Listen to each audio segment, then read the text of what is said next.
they might benefit more that way, 20% basic rate tax relief. Those that earn below the primary employee and secondary employer bands. Employees that will be taken below the minimum wage through a salary sacrifice arrangement. So, in order for it to be compliant with HMRC, you can't reduce the salary below the national minimum wage. And also those that earn above, although quite a nice scenario to be in, but above the tapered annual allowance threshold income limit. So well into the hundreds of thousands there. But yeah, they might be disadvantaged by a salary exchange arrangement. So it doesn't fit everyone. That's a careful consideration. That's why obviously advice when introducing something like this is important. It can also, from an employee perspective, from an individual perspective, it can impact both statutory company benefits and also personal borrowing capacity. So for statutory benefits, it could affect state pension entitlement. If someone reduces their salary significantly to the point where they don't receive, don't pay enough national insurance to benefit from state pension credits, statutory maternity, paternity or sick pay, working or child tax credits. And then from a company benefit perspective, things like death in service policies, if you've got them, group death in service or group income protection, if we've reduced the salary from 30 to 28.5 in the example that we looked at earlier, and it pays 3 times gross salary, then that death in service benefit would be reduced, and also potentially income protection as well. Redundancy payments, overtime rates, all things like that, even bonuses. Personal borrowing capacity, and this isn't for all salary sacrifice arrangements. If the situation that we're looking at, the actual affordability aspect improved, they've got £180 per year more net take home. So technically borrowing capacity or affordability is improved, but some lenders, certainly for mortgages, some may still work on a multiple of gross salary basis. So again, it could impact things like mortgages, loans and credit cards, and just worthwhile speaking to potentially a financial advisor or a mortgage advisor just to clarify. So again, this is where individual choice might be useful. Additional benefits. So a salary sacrifice itself or salary exchange can be really useful from a tax planning perspective. Individuals can exchange income to reinstate lost allowances, things like if anyone's got kids and been affected by something like the high income child benefit tax charge, earnings over 50,000, you lose child benefit entitlement. By the time you get 60,000, all the entitlement's gone. So by reducing the salary, you can reinstate lost allowances like that. Even annual allowance tapering. Personal allowance tapering, not annual allowance tapering. If someone earns over £100,000 per year, they lose personal allowance, and effectively by the time they earn 125,000, all of the annual allowance is gone. So they have a marginal rate of income tax of 60% for earnings between that, because the 40% income tax they would pay for a higher rate taxpayer, plus the loss of personal allowance at the front end, the loss of the 20% there. So again, it can be useful from a tax planning perspective. And also, if people receive bonuses, they can exchange bonus into a pension to defer paying the tax until a later date. So, assuming a higher rate taxpayer receiving a £10,000 bonus, the gross will be 10,000. If they're a high rate taxpayer, they pay 40% income tax or £4,000. They pay 2% NI at that rate over there. So 4,200 in income tax and NI is paid. They would receive a net 5,800. Well, by sacrificing or using bonus exchange, they put all of that 10,000 into the pension and then just defer paying tax until retirement. 25% of it tax free, and the remaining 7.5 would be according to their income tax bands at the time. So if they pay no tax or a basic rate tax in retirement, they're better off. They're deferring that tax until retirement. So all kinds of useful things can be done with salary sacrifice. Important things to consider. So notional salary. So if you don't have notional salary reference in any of your contracts, and again, I'm not the expert here. Alison and the team are, but employees could be disadvantaged for things like overtime rates, bonuses. So you can use a definition of notional reference salary in there, and agreement letters can be used to provide to lenders to show that the net position hasn't been substantially reduced, assuming the increased take-home pay option. Other things to consider like absences or long-term sick. A salary sacrifice arrangement is a contractual arrangement between you and the employee. So the onus to make the pension contributions would switch from employee to employer. So if someone was on long-term sick for a period of time, it might be that the case may be that the company's got to continue to pay the contribution rates at the rate in the agreement. So yeah, like I say, important things to consider when implementing, and yeah, really important to seek advice. And Alison and the team are perfectly positioned to do that. Changes to contracts, to represent that formal agreement between you and the employee. It must be in place before salary exchanged and well in advance of the first payment. The amended terms and conditions must be effective for tax purposes. Must be valid, must all be correct. Payroll. So payroll is going to be supporting this. Can your current payroll software facilitate salary sacrifice as you need to? One thing you might not want to be doing is introducing something which is designed to save both parties money, but it actually ends up costing you as an employer, more money in time spent, doing manual calculations. So, making sure it's set up in the most straightforward way for you is really important. So does the software need to be updated? Any manual processes that you've got? And also pay slips need to show the amount that's being exchanged, not as a deduction, but as an exchange. So pay slips being up to date is really important. HMRC guidelines, got a link there, so you can link through to that when we send the slides out afterwards. But kind of key takeaways: it's a contractual arrangement, so it does mean that you need to alter the terms and conditions of employment for people who can join or people that are eligible to join. An employee's gross salary must not fall below the national minimum wage as a result. It's up to you to determine the length of time that the exchange will last for, so it can be reviewed annually. Potentially, that's generally what's done, and you must include an option to change the arrangement. If someone goes through a significant lifestyle change, things like marriage, birth of a child, that type of thing. How can we help? So, Workplace Advice Group work, quite similarly to enlightenHR. We have a free initial consultation, so we can support with all aspects of implementing a salary sacrifice arrangement. So, we offer a free initial consultation to discuss, research analysis and recommendation based on your own company's situation. We can assist with the implementation through payroll, also employee engagement through presentations or one-to-ones with staff, potentially with a financial advisor, and then we also have an ongoing support service as well. So we can kind of 360 support that we would offer for salary sacrifice. Reasons to review pension providers. So, we've talked about potential changes, cost increases, how salary exchange can help with that as well. But pensions themselves have changed quite considerably over the last 10 years. The market itself is very different to what it looked like in 2012. In 2017, the regulator announced a new supervisory regime for master trusts. Multi-employer master trusts are essentially the newer type of providers that were introduced through auto-enrolment, like Nest, the People's Pension, Now Pensions, those types of providers. 45 master trusts left the market as a result of that new regime. So there were lots of smaller schemes that were around in 2012, not just small schemes actually, but lots of schemes that were around in 2012 that simply aren't there now. So the market has gone through a huge amount of consolidation. 38 master trusts were approved. There's a list on the regulator's website that it links to there. But Scottish Widows, Aegon, all those Standard Life, all those providers also offer master trust schemes. They've just got to meet a certain criteria.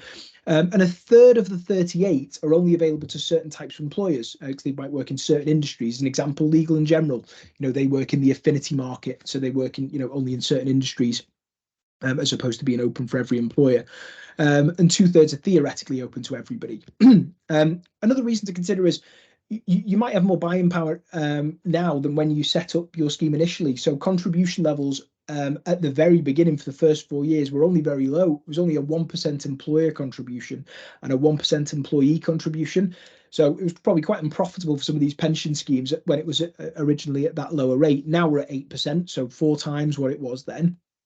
Your workforce numbers may have increased, salary levels may have increased, especially if they've kept pace with inflation over the last couple of years, and you might have gone directly to the pension provider as opposed to going through an advisor.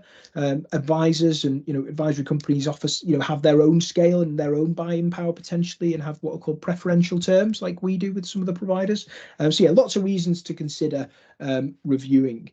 In terms of from a regulatory perspective, in the regulator's outline of employer duties, you as an employer have an overarching responsibility to ensure good member outcomes for your employees. And that's really down to your decision in terms of who you choose pension provider wise.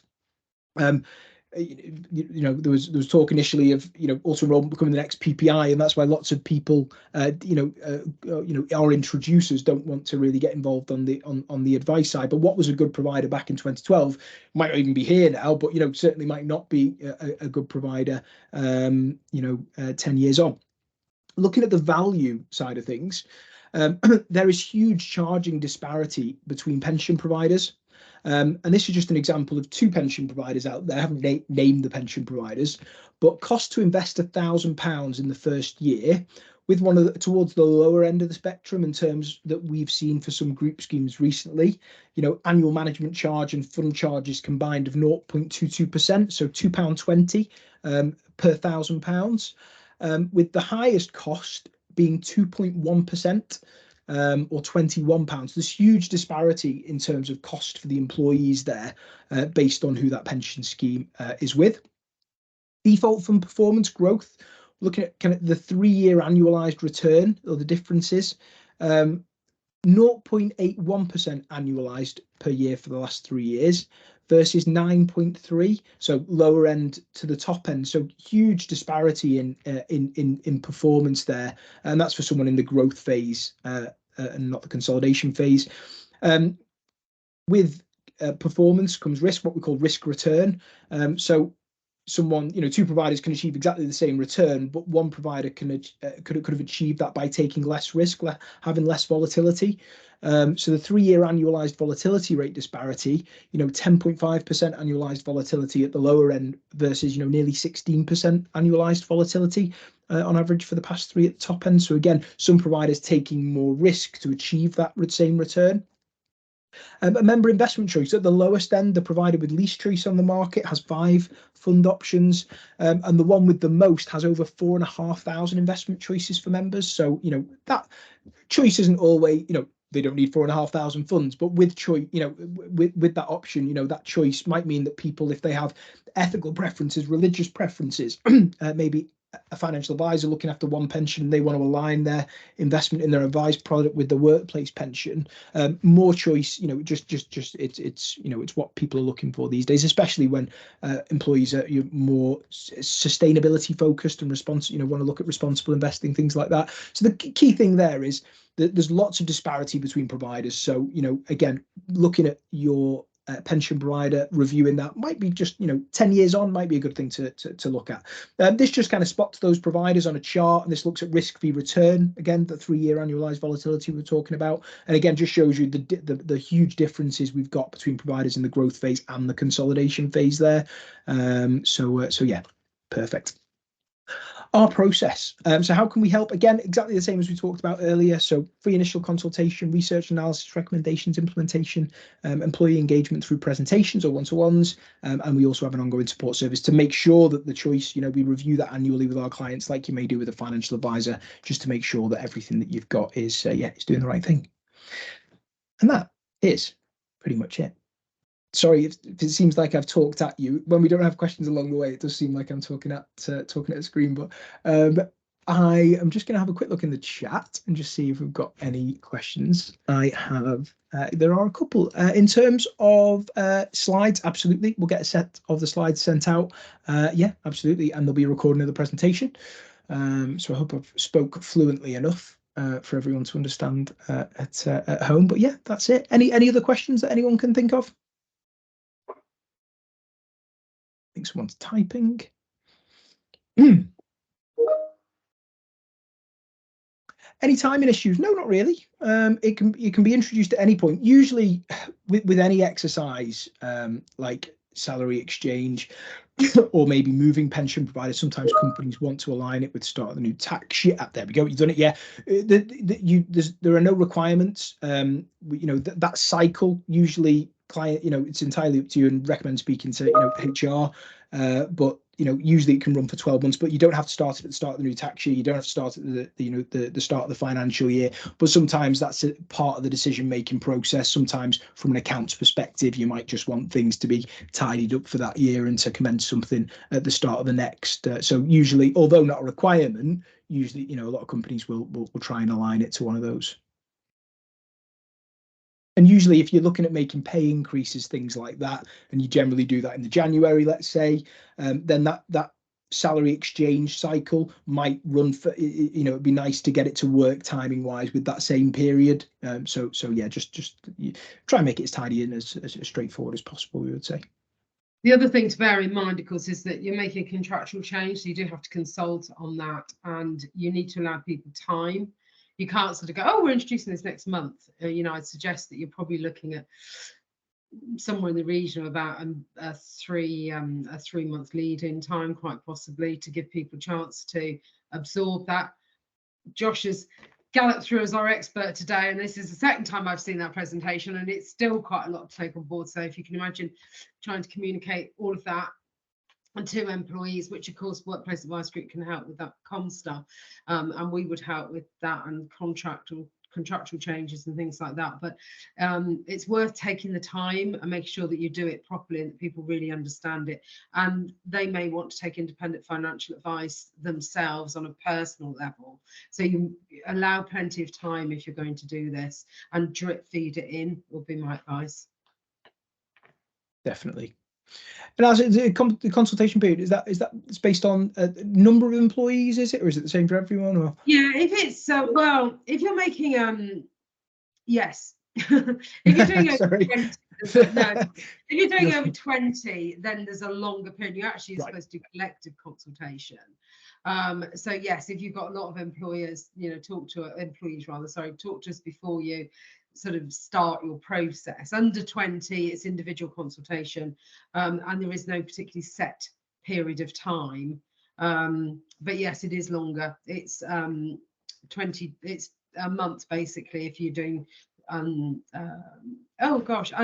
99. When it goes over 99, it's 45 days consultation. So like I say, allow plenty of time, and also just bear in mind that your HR advisors will have to do quite a lot of preparation for all of that as well. So it is allowing time to make sure that you've gone through all of that, make sure that your letters and your comms are really solid.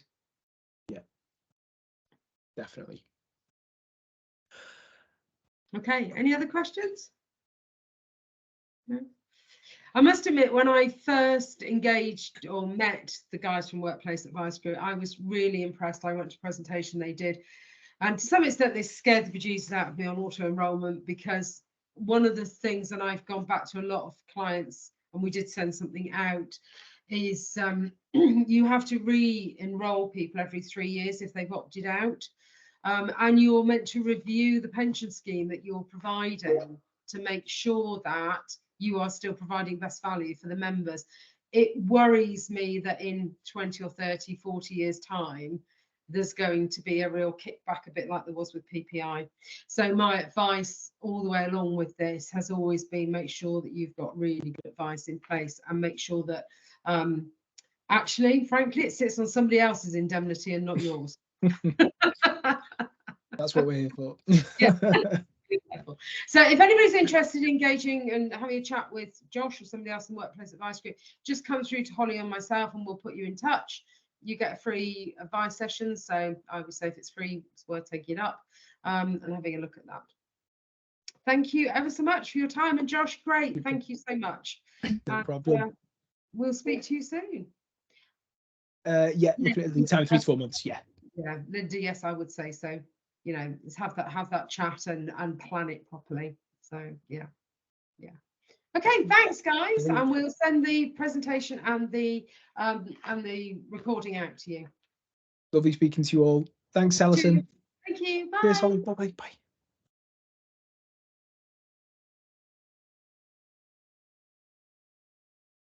Oh, Josh has gone as well. Oh, he's gone.